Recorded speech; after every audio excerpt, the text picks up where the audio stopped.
ఆహా! All in one లెక్క అన్ని సమస్యలకు ఒకటే మందు అన్నట్టు ఎసుంటి సమస్యలతోటొచ్చినా తీరుస్తుండట గా మహారాష్ట్రలో ఒక బాబా. చేతికర్రతోటి చిన్నగా 4 దెబ్బలు జర్షి ఎవరి చెప్పులు ఆళ్ళ నోట్లనే గుక్కి సమస్యలు తీరుస్తుండట ఆ స్పెషలిస్ట్ బాబా.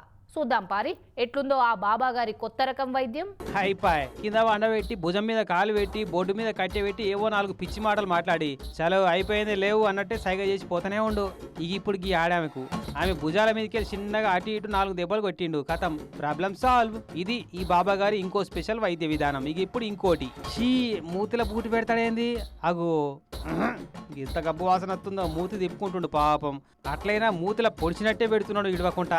ఇది ఇంకో రకం వైద్య విధానం అట. ఇవే కాదు కట్టెతోటి కొట్టే వైద్యము, చెట్ల ఆకులు తినబెట్టే వైద్యము, ఇట్లా ఇంకా చాలా ఎరైటీ రకాల మంత్రాలు వైద్యాలు శాన్యం ఉన్నాయట. మహారాష్ట్ర ఛత్రపతి సంభాజీనగర్ జిల్లా షియూర్ అనే ఊరవతల ఉన్న ఈ గుడికాడుండే బాబాతాన పెళ్లిళ్ళు కాకున్నా పిల్లలు పుట్టకున్నా కొలువులు కావాలన్నా ఏ సమస్యనో సరే ఒక్కో సమస్యకు ఒక్కో రేటు చొప్పున కట్టిస్తే అన్ని సమస్యలు తీరుతానని గిట్ల కట్టెలతోటి కొట్టి ఎవరి చెప్పులు వాళ్ళ నోట్లే గుక్కి అడ్డమైన ఆకులు తినబెట్టి పిచ్చి పిచ్చి పనులు ఎత్తుంటాడట. చెప్పొద్దు గాని కొందరికైతే వాళ్ళ చూస్తూ వాళ్ళకే బల్మీటికి రాపిస్తుండట ఈ పిచ్చి బాబాగాడు. వీని అసలు పేరు సంజయ్ పగారేనట. ఎక్కడ పగలగాడో ఏమో గాని 2 ఏళ్ల సంది బాబా ముసుగులో అమాయకులను నమ్మించి పైసలు దండుకుంటుండట పిచ్చి పిచ్చి పనులు చేయించుకుంటా.